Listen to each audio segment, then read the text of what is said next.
ನಮಸ್ಕಾರ ಸರಿತಾ ಲೈಫ್ ಸ್ಟೈಲ್ಗೆ. ಇವತ್ತು ಬುಧವಾರ 3ನೇ ತಾರೀಕು. ಇವತ್ತು ಬೆಳಗ್ಗೆಯಿಂದ ಕೆಲಸ ಸ್ವಲ್ಪ ಜಾಸ್ತಿನೇ ಇದೆ. ನಮ್ಮನೆ ಕೆಳಗಡೆ ಕಾರ್ ಪಾರ್ಕಿಂಗ್ ಸಖತ್ತು ಗಲೀಜಾಗ್ಬಿಟ್ಟಿತ್ತು. ಹಂಗಾಗಿ ತರುಣ್ ಸ್ಕೂಲ್ಗೆ ಹೋಗಿರಲಿಲ್ಲ, ಇವತ್ತು ರಜೆ ಹಾಕಿದ್ದ. ಅವನಿದ್ರೆ ಸ್ವಲ್ಪ ನನಗೆಲ್ಲ ಹೆಲ್ಪ್ ಮಾಡ್ತಾನೆ, ನೀಟಾಗಿ ಯಾವ್ದಾರು ಎತ್ತಿಡೋದಿದ್ರೆ ಎಲ್ಲ ಎತ್ತಿಡೋದು ಮಾಡೋದು. ಹಂಗಾಗಿ ಕ್ಲೀನಾಗಿ ಪಾರ್ಕಿಂಗ್ ಎಲ್ಲ ಕ್ಲೀನ್ ಮಾಡಿ ಮುಗಿಸ್ದೆ. ಅಷ್ಟರಲ್ಲಿ ದಕ್ಷತಾ ತಿಂಡಿಗೆ ಲೇಟ್ ಆಗ್ತಾಯಿದೆ, ಟೈಮ್ ಬಂದು 9:30 ಆಗೋಗಿತ್ತು. ಸರಿ, ಅವಳಿಗೆ ಸ್ವಲ್ಪ ಇಲ್ಲಿ ಕೆಳಗಡೆ ಹೆಲ್ಪ್ ಮಾಡುವಾರಮ್ಮ ಅಂದೆ. ಇಲ್ಲ, ನಾನು ತಿಂಡಿನೇ ಮಾಡ್ತೀನಿ, ಹೇಳ್ಕೊಡಿ ಅಮ್ಮ ಹೆಂಗೆ ಮಾಡೋದು ಅಂತ ಕೇಳಿದ್ಲು. ಸರಿ, ನಾನು ಹಿಂದಿನ ದಿನವೇ ಇಡ್ಲಿಗೆ ರುಬ್ಬಿಟ್ಟಿದ್ದರಿಂದ ಅವಳಿಗೆ ಇಡ್ಲಿ ಮಾಡೋಕ್ಕೆ ಹೇಳ್ಕೊಟ್ಬಿಟ್ಟು ಕೆಳಗಡೆಯಿಂದ ಒಂದು ವಾಯ್ಸ್ ಮೆಸೇಜ್ ಕಳಿಸಿದೆ ವಾಟ್ಸಪ್ಪಲ್ಲಿ. ಹೋಗಿ ಬಂದು ಕೆಳಗಡೆಗೆ ಅಮ್ಮ ಏನು ಹಾಕಬೇಕು ಅಂತ ಕೇಳ್ತಿರ್ತಾಳೆ ಅಂತ ಹೇಳಿ ನಾನೇ ಸಾಂಬಾರಿಗೆ ಏನೇನು ಹಾಕಿ ಎಷ್ಟೆಷ್ಟು ಹಾಕಿ ಮುಚ್ಚಿ ಕೂಗಿಸ್ಬೇಕು ಅಂತ ಹೇಳ್ಕೊಟ್ಟಿದ್ದೆ. ತುಂಬ ಚೆನ್ನಾಗಾಗಿತ್ತು ಸಾಂಬಾರು ಮತ್ತು ಇಡ್ಲಿ. ಆದರೆ ಇಡ್ಲಿಗೆ ಪ್ಲೇಟ್ಗೆ ಎಷ್ಟು ಸಂಪಣ ಹಾಕಬೇಕು ಅಂತ ಗೊತ್ತಿಲ್ಲದೆ ಪುಟ್ಟದಾಗ ಹಾಕ್ಬಿಟ್ಟಿದ್ಲು. ಸರಿ, ನಾನು ಮತ್ತೆ ಇನ್ನೊಂದೆರಡು ರೂಪಾಯಿ ಇಡ್ಲಿ ಇಟ್ಟು ತಟ್ಟೆ ಇಡ್ಲಿ ಎಲ್ಲ ಇಟ್ಟು ಉಳಿದಿರೋ ಅಂಥ ಇಡ್ಲಿದು ಹಿಟ್ಟಿಗೆ ಯಾವಾಗಲೂ ನಾನು ರಾಗಿ ಹಿಟ್ಟು ಮತ್ತು ಸ್ವಲ್ಪ ಉಪ್ಪು ಹಾಕಿ ಕಲಸಿ ಎತ್ತಿಟ್ಬಿಡ್ತೀನಿ. ಯಾಕೆಂದರೆ ಮತ್ತೆ ಅದು ಬೆಳಗ್ಗೆ ತಿಂಡಿಗೆ ಈಸಿಯಾಗಿ ಯೂಸ್ ಆಗುತ್ತೆ ಅಂತ. ಇಡ್ಲಿ ತಿನ್ನಲ್ಲ, ಬೇಕಾದ್ರೆ ದೋಸೆ ಹಾಕ್ಕೊಟ್ರೆ ತಿಂತಾರೆ. ಅತ್ತೆ ಒಂದು 8 ಬಾಕ್ಸು ಸ್ವೀಟ್ ಬಾಕ್ಸ್ ತೊಗೊಂಬಂದಿದ್ದಾರೆ. ನನ್ನ ಫ್ರೆಂಡ್ಸ್ ಮನೆಗೆ ಬಂದಿದ್ದರು, ಅವ್ರ ಜೊತೆ ಸ್ವಲ್ಪ ಹೊತ್ತು ಕೂತು ಮಾತಾಡಿ ಅವ್ರನ್ನ ಕಳಿಸ್ಕೊಟ್ಟೆ. ಅವರು ಹೋದ್ಮೇಲೆ ನಾನಿವಾಗ ಪೂಜೆ ಸಾಮಾನು ರೆಡಿ ಮಾಡ್ಕೊತಾ ಇದ್ದೀನಿ. ಸ್ವಲ್ಪ ದೇವಸ್ಥಾನಕ್ಕೆ ಹೋಗೋದಿದೆ. ಹಣ್ಣು ಪೂಜೆ ಸಾಮಾನೆಲ್ಲ ತರಿಸಿದ್ದೆ. ಅತ್ತೆ ಸ್ವೀಟ್ಸ್ ತಂದಿದ್ರು, ಅದನ್ನೆಲ್ಲ ಇಟ್ಕೊತಾ ಇದ್ದೀನಿ. ಅತ್ತೆಗೆ ಇವತ್ತು ಬೇಗ ಬನ್ನಿ ಅಂತ ಹೇಳಿದ್ದೆ. ಸರಿ, ಅವರು ಬಂದರು. ಇವಾಗ ನಾನು ಎಲ್ಲ ರೆಡಿ ಮಾಡಿಟ್ಟು ಹೋಗಿ ರೆಡಿಯಾಗಿ ಬರೋಣ ಅಂತ ಹೋಗ್ತಾ ಇದ್ದೀನಿ. ನಾನು ರೆಡಿಯಾಗಿ ಬಂದಮೇಲೆ ದೇವ್ರ ಹತ್ರ ಒಂದು ಪುಟ್ಟದಾಗ ದೀಪ ಹಚ್ಚಿಟ್ಟು ಹೊರಡಬೇಕು. ನೋಡಿ, ನಾನು ಅತ್ತೆ ಇವರು ರೆಡಿಯಾಗಿದ್ದೀವಿ. ಇನ್ನು ದಕ್ಷ, ಪ್ರಕಾಶು, ತರುಣ್ 3 ಜನ ರೆಡಿಯಾಗಿ ಕೆಳಗಡೆ ಬಂದರೆ ಹೊರಡೋದೆ. ಇವಾಗ ಎಲ್ಲರೂ ಕೆಳಗಡೆ ಇದ್ದೀವಿ, ಹೊರಡ್ತಾ ಇದ್ದೀವಿ. ಎಲ್ಲಿಗೆ ಹೋಗ್ತೀವಿ ಅಂತ ನಿಮ್ಗೆ ಈಗಾಗಲೇ ಹಿಂದಿನ ವಿಡಿಯೋ ನೋಡಿದರೆ ಗೊತ್ತಿರುತ್ತೆ. ನಾನು ಹಿಂದಿನ ವಿಡಿಯೋ ಒಂದು ಶಾರ್ಟ್ ವಿಡಿಯೋ ನಾನು ತೋರಿಸಿದ್ದೆ, ಈ ಬಟ್ಟೆ ಎಲ್ಲ ಜುಡಿಯೋದಲ್ಲಿ ಯಾಕೆ ತೊಗೊಂಬಂದೆ ಅಂತ. ಅದು ಇವತ್ತಿಗೆ ಹಾಕೊಳ್ಳೋಕ್ಕೋಸ್ಕರ ತಂದಿದ್ದಂಥ ಬಟ್ಟೆ. ಖಂಡಿತ ಕೊಡ್ತಾನ, ಹೋಗೋಣ. ಖಂಡಿತ ಬಂದಿದೆ. ಪೆಟ್ರೋಲ್ ಹಾಕ್ಸಿರ್ಲಿಲ್ಲ, ಅದಕ್ಕೆ ಓಡಾಡಿಸ್ತಿದ್ದೆ. ನೆನ್ನೆ ಸಿಕ್ಕಾಪಟ್ಟೆ ಓಡಾಡ್ತಿದ್ದೀನಿ. ಎಲ್ಲಿ ಹೋಗ್ತಿದ್ದೀರಪ್ಪ? ಹಾಯ್, ಯಾವ ಕಾರು? XUV3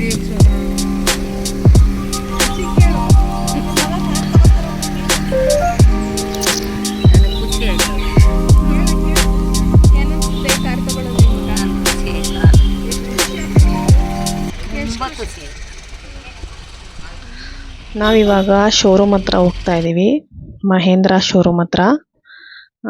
ಇಲ್ಲಿ ನಾವು ಒಂದು ಕಾರ್ನ ಬುಕ್ ಮಾಡಿದ್ವಿ. ಅದು ಯಾವ ಕಾರು ಅಂತ ಈಗ ಆಲ್ರೆಡಿ ನೀವೆಲ್ಲ ನೋಡಿದ್ದೀರಾ.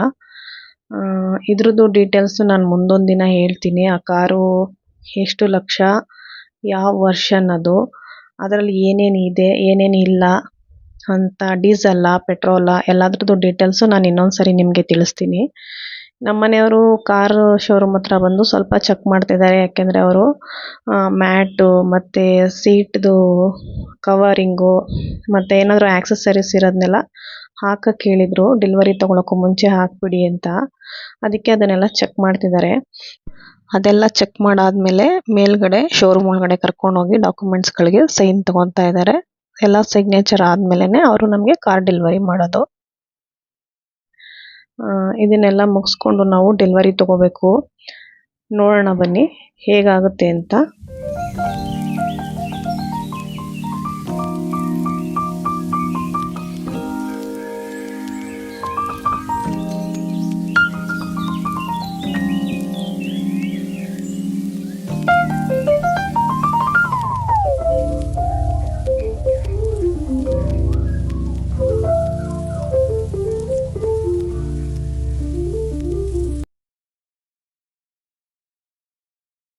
ನಮ್ಮನೇಲಿ ಮಕ್ಕಳಿಗೆ ತುಂಬ ಖುಷಿ, ಅದರಲ್ಲೂ ತರುಣ್ಗಂತೂ ತುಂಬ ಖುಷಿ. ನೋಡಿ, ಅವ್ರ ಅಪ್ಪನ ಹತ್ರ ಇದನ್ನು ಇಸ್ಕೊಳ್ಳೋದು, ರಿಮೋಟು, ಮತ್ತೆ ಕೊಡೋದು ಹಂಗೆಲ್ಲ ಮಾಡ್ತಾ ಇದ್ದಾನೆ. ಅವನನ್ನು ಕಂಟ್ರೋಲ್ ಮಾಡೋದೇ ಕಷ್ಟ. ತುಂಬ ಖುಷಿಯಾಗಿದ್ದ ಅವನು. ಸ್ಕೂಲಿಗೆ ರಜೆ ಹಾಕ್ಬಿಟ್ಟಿದ್ದಾನೆ ಇವತ್ತು, ನಾನು ಕಾರ್ ತೊಗೊಬೇಕು ಅಂತ ಹೇಳಿ.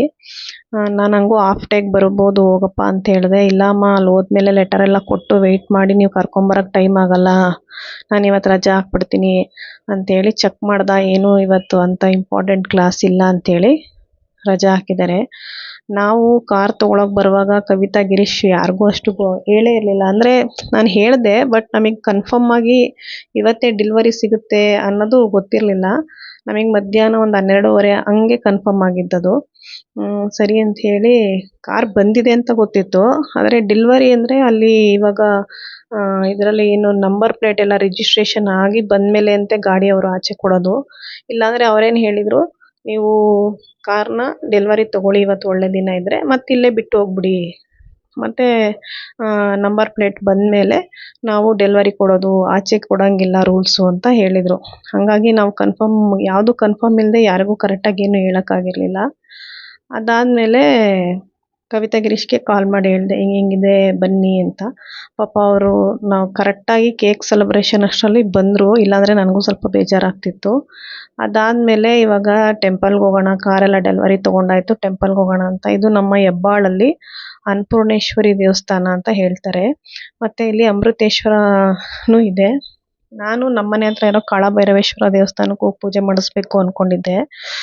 ನಮ್ಮನೆಯವರು ಯಾವ ವೆಹಿಕಲ್ ತೊಗೊಂಡ್ರು ಇಲ್ಲಿಗೆ ಬಂದು ಪೂಜೆ ಮಾಡಿಸ್ತಾರಂತೆ. ನಾನು ಒಂದು ಆ್ಯಕ್ಸಿಸ್ ನನಗೆ ತಕ್ಕೊಟ್ಟಾಗ ನಾನು ನಮ್ಮನೆ ಹತ್ರ ಇರೋ ಗಣಪತಿ ದೇವಸ್ಥಾನದಲ್ಲಿ ಮಾಡಿಸಿದ್ದೆ. ಫಸ್ಟು ನಾವು ಶಿಫ್ಟ್ ತೊಗೊಂಡಾಗ ನಾನು ಬರೋಂಗಿರಲಿಲ್ಲ ಟೆಂಪಲ್ಗೆ, ಹಂಗಾಗಿ ಅವರೇ ಬಂದು, ಅವರು ಮತ್ತು ಮಕ್ಕಳು ಬಂದಾಗಲೂ ಇಲ್ಲಿಗೆ ಬಂದು ಪೂಜೆ ಮಾಡಿಸಿದ್ರಂತೆ. ಅವ್ರು ಚಿಕ್ಕವರಿದ್ರು, ಮಕ್ಳಿಗೆ ಅಷ್ಟು ಗೊತ್ತಾಗಿಲ್ಲ. ಅದಾದಮೇಲೆ ಜುಪಿಟರ್ ತೊಗೊಂಡಾಗಲೂ ಇಲ್ಲೇ ಬಂದಿದ್ರಂತೆ. ಹಂಗಾಗಿ ಈಗಲೂ ನಾನು ಇಲ್ಲೇ ಪೂಜೆ ಮಾಡಿಸ್ತೀನಮ್ಮ, ಬೇಕಾದ್ರೆ ಇನ್ನೊಂದು ಸರಿ ಅಲ್ಲಿ ಮಾಡಿಸಿದ್ರಾಯ್ತು ಅಂತ ಹೇಳಿದ್ರು. ಸರಿ ಅಂತ ನಾವು ಇಲ್ಲಿ ಬಂದಿದ್ದೀವಿ. ಈ ದೇವಸ್ಥಾನ ತುಂಬ ಚೆನ್ನಾಗಿದೆ. ಒಂದೊಂದು ನವಗ್ರಹ ಕಲ್ಲೂ ಸಿಂಗಲ್ ಆಗಿದೆ ಇಲ್ಲಿ. ಅವರು ಅದಕ್ಕೆ ಪ್ರದಕ್ಷಿಣೆ ಮಾಡಿ ಹೋಗ್ಬೋದು, ಒಂದೊಂದು ಸಿಂಗಲ್ಲು ಇದೆ. ಈ ದೇವಸ್ಥಾನಕ್ಕೆ ಒಂದ್ಸಲ ಬಂದು ನೋಡಿ. ನಮ್ಮ ವಿಜಯನಗರ, ಹೆಬ್ಬಾಳು ಸುತ್ತಮುತ್ತ ಇರೋರಿಗೆ ಗೊತ್ತಿರುತ್ತೆ, ಬೇರೆ ಏರಿಯಾದವ್ರಿಗೆ ಇದು ಗೊತ್ತಿರಲ್ಲ. ತುಂಬ ಚೆನ್ನಾಗಿದೆ, ಒಂದ್ಸರಿ ಬಂದು ದೇವಸ್ಥಾನ ದರ್ಶನ ಮಾಡ್ಕೊಂಡು ಹೋಗಿ ಅಂತ ಹೇಳ್ತೀನಿ.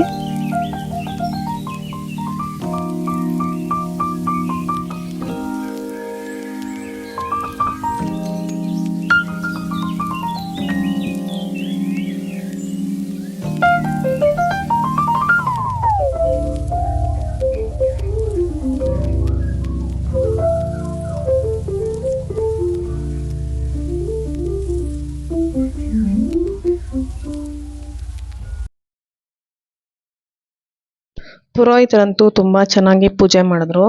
ಅವರು ನೋಡಿ, ಕೆಳಗಡೆ ನಮ್ಮ ಕಾರ್ ಕೆಳಗಡೆ ಒಂದು ಗ್ರೀನ್ ಮ್ಯಾಟ್ ಕಾಣ್ತಾ ಇದೆಯಲ್ಲ, ಆ ಪ್ಲೇಸ್ನೇ ಎಲ್ಲ ಕಾರ್ಗಳಿಗೂ ಪೂಜೆಗೆ ನಿಲ್ಸೋಕ್ಕೆ ಜಾಗ ಮಾಡ್ಕೊಂಡ್ಬಿಟ್ಟಿದ್ದಾರೆ. ಅವತ್ತು ಸುಮಾರು ನಾವು ತಗೊಂಡಾಗ 3ನೇ ತಾರೀಕು, ಇನ್ನು ನಾಳೆ ನಾಡಿದ್ದು ಆಷಾಢ ಇದ್ದಿದ್ದರಿಂದ ಸುಮಾರು ಆಟೋ, ಕಾರ್ಗಳು ಇಲ್ಲ ಅಂದರೂ ನಮ್ಮ ಜೊತೆಗೆ ಒಂದು 7-8 ಆಯಿತು. ಇನ್ನು 2 ಕಾರು ಆವಾಗಲೇ ಕಾಯ್ತಾ ಇದ್ದಾರೆ ಪೂಜೆಗೆ ಅಂತ. ಒಂದು ನಮ್ಮದೇ XUV 3X ಒಂದು, ಇನ್ನೊಂದು ಯಾವುದು ಅಂತ ಗೊತ್ತಿಲ್ಲ, ನಮ್ಮ ಹಿಂದೆ ನಿಂತಿದೆ ನೋಡಿ ಬ್ಲ್ಯಾಕು. ಪುರೋಹಿತರು ಖುಷಿಯಾಗಿ ಪೂಜೆ ಮಾಡಿದ್ರು. ತುಂಬ ಖುಷಿ ಆಯ್ತು ನಮಗೂ. ಪುರೋಹಿತರುಗಳು ಕೆಲವು ಕಡೆ ರೇಗಾಡ್ತಿರ್ತಾರೆ, ಇಲ್ಲೇನು ಆ ಥರ ಇರಲಿಲ್ಲ. ತುಂಬ ಚೆನ್ನಾಗಿ ಪೂಜೆ ಎಲ್ಲ ಮಾಡಿಕೊಟ್ರು. ತುಂಬ ಖುಷಿ ಆಯಿತು ನಮಗಂತೂ. ನಾನು ಈ ಟೈಮಲ್ಲಿ ದೇವರ ಆಶೀರ್ವಾದ, ನಮ್ಮನೆ ದೇವರ ಆಶೀರ್ವಾದ ಮತ್ತು ತಾಯಿ ಚಾಮುಂಡೇಶ್ವರಿ ಆಶೀರ್ವಾದ ಇದೆ ಅಂದ್ಕೊತೀನಿ. ನಮ್ಮ ತಾಯಿನ ತುಂಬ ನೆನಪು ಮಾಡ್ಕೊತೀನಿ, ಮತ್ತು ನಮ್ಮ ಮಾವನ್ನ ತುಂಬ ನೆನಪು ಮಾಡ್ಕೊತೀನಿ. ಯಾಕೆಂದರೆ ಅವ್ರು ಇದ್ದಿದ್ರೆ ಇನ್ನೂ ತುಂಬ ಖುಷಿ ಪಡ್ತಾಯಿದ್ರು. ಹಂಗಾಗಿ ಮನೆಗೆ ಬಂದ್ವಿ. ಮಕ್ಕಳು ಹೊರಗಡೆ ಕರ್ಕೊಂಡೋಗ್ಯಪ್ಪ ಅಂತ ಟೈಮ್ ಆಗಲೇ 9 ಗಂಟೆ ಆಗೋಗಿದೆ. ಹೊರಗಡೆ ಕರ್ಕೊಂಡೋಗಿಂತ ಮನೇಲಿ ಅನ್ನ ಸಾಂಬಾರು ಎಲ್ಲ ಮಾಡಿದ್ದೆ ನಾನು. ಈ ಥರ ಏನಾರ ದೇವಸ್ಥಾನಕ್ಕೆ ಹೋಗಿ ಬರೋದು ಲೇಟ್ ಆದರೆ ಊಟಕ್ಕಿರಲಿ ಅಂತ. ಆದರೆ ಅವ್ರು ಕೇಳಿಲ್ಲ. ಸರಿ, ಹರಿಗೋವಿಂದ ದಾಸ್ಗೆ ಹೋಗಿ ಊಟ ಮಾಡ್ಕೊಂಬರೋಣ ಅಂತ ಫಸ್ಟ್ ಹೋದ್ವಿ. 9:30 ಆಗಿದೆ, ಎಲ್ಲ ಖಾಲಿಯಾಗಿದೆ. ಚೈನೀಸು ಇದೆ ಅಂತ ಹೇಳಿದ್ರು. ಸರಿ ಹೋಗಿ ಕೂತ್ಬಿಟ್ಟಿದ್ದೀವಿ ಅಂತೇಳಿ ಒಂದು ಮಶ್ರೂಮ್ ಪೆಪ್ಪರು, ಇನ್ನೊಂದು ಪನ್ನೀರಲ್ಲೇನೋ ಸ್ಟಾರ್ಟರ್ಸ್ ತೊಗೊಂಡಿದ್ರು. ಸರಿ ಹೊಟ್ಟೆ ತುಂಬ ಊಟ ಮಾಡಿಸೋಣ, ಯಾಕೆ ಅದು ಬೇಡ ಅಂತೇಳಿ ಅಲ್ಲಿ ನೂಡಲ್ಸು ಇದು ಮತ್ತು ಫ್ರೈಡ್ ರೈಸು ಇತ್ತು. ನಮ್ಮ ಮನೆಯವ್ರು ಇವೆಲ್ಲ ಬೇಡ, ಹೊಟ್ಟೆ ತುಂಬಲ್ಲ, ಊಟ ಮಾಡಿಸೋಣ ಹೊರಗಡೆ ಅಂತೇಳಿ. ಕವಿತಾ, ಗಿರೀಶು ಇದ್ದರು ಅಂತ ಹೇಳಿ ಸರಿ ಹೊರಟ್ರು. ನಾನು ಇಷ್ಟೊತ್ತಾಗಿದೆ, ಎಲ್ಲಿ ಊಟ ಸಿಗುತ್ತೆ ನಿಮಗೆ, ಮನೆಗೆ ಹೋಗೋಣ ಊಟ ಇದೆ ಅಂತ ನಾನು ಕವಿತಾ ಎಷ್ಟು ಹೇಳಿದ್ರು ಕೇಳಿಲ್ಲ. ಕೊನೆಗೆ ಬರ್ತಾ ನಮ್ಮ ವಿಜಯನಗರ ಮತ್ತು ಹಿನಕಲ್ಲು ಸೆಂಟ್ರಲ್ಲಿ ಒಂದು ಎಂಪೈರ್ ಹೋಟೆಲ್ ಓಪನ್ ಆಗಿದೆ. ಅಲ್ಲಿ ಹೋಟೆಲಲ್ಲಿ ಹೋಗಿ ಕೇಳ್ತೀನಿ ನಾನು, ನೋಡೋಣ ಸಿಗ್ಬೋದು ಬಾ ಅಂತ ಹೇಳಿ ಕರ್ಕೊಂಡೋದ್ರು. ಸದ್ಯ ಅಲ್ಲಿ ವೆಜ್ಜು ನಾನ್ ವೆಜ್ಜು ಎರಡೂ ಇದೆ, ಬಿಸಿ ಬಿಸಿಯಾಗೆ ಸಿಗುತ್ತೆ ಸರ್ ಬನ್ನಿ ಅಂತ ಹೇಳಿದ್ರು. ಸರಿ ಒಳಗಡೆ ಹೋದ್ವಿ. ತುಂಬ ಚೆನ್ನಾಗಿದೆ, ತುಂಬ ಚೆನ್ನಾಗಿ ಮೇಂಟೈನ್ ಮಾಡಿದ್ದಾರೆ. ಹೊಸದಾಗಿರೋದ್ರಿಂದ ಅಷ್ಟು ನೀಟಾಗಿದೆಯಾ ಇಲ್ವಾ ಅವ್ರ ಮೇಂಟೆನೆನ್ಸ್ ನೋಡಿದ್ರೆ ಸ್ವಲ್ಪ ಮೇಂಟೆನೆನ್ಸ್ ತುಂಬ ಮಾಡ್ತಾರೆ ಅಂತ ಅನ್ನಿಸ್ತಿತ್ತು ನನಗೆ. ಸರಿ ಇಲ್ಲಿ ಕಾಂಬೋ ಇದೆ, ಬಿರಿಯಾನಿ ಒಂದು 4 ಮೆಂಬರ್ಸ್ ಊಟ ಮಾಡ್ಬೋದು, ಆ ಥರದ್ದೆಲ್ಲ ಇದೆ ಅಂತ ಹೇಳಿದ್ರು ಮೆನು ನೋಡಿದಾಗ. ಸರಿ ನಾವು ತೊಗೊಂಬಿಡೋಣ ಒಂದು ಕಾಂಬೋ ಅಂತ ಆರ್ಡ್ರ್ ಮಾಡಿದ್ವಿ ಚಿಕನ್ದು. ತರುಣ್ ಏನು ಮಾಡ್ದ, ಇಲ್ಲ ನನಗೆ ನಾನ್ ವೆಜ್ ಬೇಡಿ ವೆಜ್ ಬೇಕು ಅಂಥೇಳಿ ಕುಲ್ಚಾ ಮತ್ತು ಪನ್ನೀರ್ ಗ್ರೇವಿ ತೊಗೊಂಡ. ಸರಿ ನಾವು ಕಾದ್ವಿ, ಒಂದು 10 ನಿಮಿಷ ಆದರೂ ಅವನದು ಆರ್ಡ್ರ್ ಬಂತು, ನಮ್ದು ಬರಲೇ ಇಲ್ಲ. ಮತ್ತು ನಾವು ಕೇಳಿದಾಗ ಅವರು ಒಂದು 15 ಮಿನಿಟ್ಸ್ ಆಗುತ್ತೆ ಸರ್, ಆಗ್ತಾ ಇದೆ ಅಂತ ಹೇಳಿದ್ರು. ಟೈಮ್ ಆಗಲೇ ಕವಿತಂಗೆ ಬೇರೆ ಗುರುವಾರ ಡ್ಯೂಟಿ ಇರುತ್ತೆ. ಅವಳಿಗೆ ಶನಿವಾರ ಏನಾರು ಆದರೆ ಭಾನುವಾರ ಮಲಗ್ಬೋದು, ಆದರೆ ಬೇರೆ ದಿನ ಆದರೆ ಪಾಪ ಅವಳಿಗೂ ಕಷ್ಟ ಆಗುತ್ತೆ ಅಂತ ನಾನು ಸರಿ ಬೇಡ ಕುಲ್ಚಾ ರೆಡಿ ಇದೆಯಾ ಅಂತ ಕೇಳಿದೆ. ಹೌದು ಕುಲ್ಚಾ ಸಿಗುತ್ತೆ ಅಂದಾಗ ಚಿಕನ್ ಗ್ರೇವಿ ಬುಕ್ ಮಾಡಿಕೊಂಡು ಎಲ್ಲರೂ ಕುಲ್ಚಾನ ಆರ್ಡ್ರ್ ಮಾಡಿಕೊಂಡು ಊಟ ಮಾಡ್ತಾಯಿದ್ದೀವಿ. ತುಂಬ ಚೆನ್ನಾಗಿತ್ತು. ಮತ್ತು ರೇಟ್ ಏನು ತುಂಬ ಅಂತ ಏನಿರಲಿಲ್ಲ. ಇವಾಗೇನು ನಾವು ಹರಿಗೋವಿಂದಾಸಲ್ಲಿ ಚೈನೀಸ್ಗೆ ಅಮೌಂಟ್ ಪೇ ಮಾಡಬೇಕಿತ್ತು, ಅದೇ ಅಮೌಂಟಲ್ಲಿ ನಾವಿಲ್ಲಿ ನಾನ್ ವೆಜ್ ಊಟನೇ ಮಾಡಿದ್ವಿ. ದಕ್ಷತಾ ಮತ್ತು ಆದ್ಯ ಫ್ರೈಡ್ ರೈಸು. ನಮ್ಮ ಹುಡುಗರದ್ದು ಎಲ್ಲಿಗೆ ಹೋದ್ರೂ ಇದೊಂದು ಗೋಳು ನಮಗೆ. ಇವಳು ಹೇಳ್ತಾಳೆ ಮನೇಲಿದ್ದರೆ ಊಟ ಮಾಡ್ತೀನಿ ಅಮ್ಮ ನಾನ್ ವೆಜ್ಜು, ಆದರೆ ನನಗೆ ಹೊರಗಡೆ ಇಷ್ಟ ಇಲ್ಲ ಅಂತಾಳೆ. ಮನೇಲಿದ್ರೂ ಚಿಕನ್ ಮಾಡಿದ್ದೀರಾ ಅದಿದ್ದರೆ 2 ಪೀಸ್ ಸಾಕು ಅಂತ ಹೇಳ್ತಾಳೆ. ಅದು ಯಾವಾಗ ತಿನ್ನೋದು ಕಲಿತಾರೆ, ಕಲ್ತ್ಕೊಳ್ಳಿ, ನಾವೇನು ಮಾಡೋಕ್ಕಾಗಲ್ಲ. ನಾನು ಫಸ್ಟ್ ಸ್ವಲ್ಪ ಹಿಂಗೆ ಆಡ್ತಾಯಿದ್ದೆ, ಹಾಗಾಗಿ ಇವಾಗ ಅವ್ರಿಗೆ ಏನು ಕೇಳ್ತಾರೆ ಅದನ್ನು ಕೊಡಿಸ್ಬಿಟ್ಟು ಸುಮ್ಮನಾಗ್ಬಿಡ್ತೀವಿ. ಊಟ ಎಲ್ಲ ತುಂಬ ಚೆನ್ನಾಗಿದೆ. ನೀವು ಯಾರು ಇದ್ದರೆ ಹೋಗೊಂದ್ಸಲ ಟ್ರೈ ಮಾಡಿ ನೋಡಿ.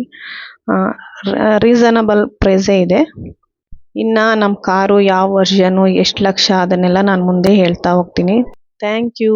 ಲೈಕ್ ಮಾಡಿ, ಶೇರ್ ಮಾಡಿ, ಸಬ್ಸ್ಕ್ರೈಬರ್ ಆಗಿ. ಧನ್ಯವಾದಗಳು. ಮುಂದಿನ ವಿಡಿಯೋದಲ್ಲಿ ಸಿಗ್ತೀನಿ.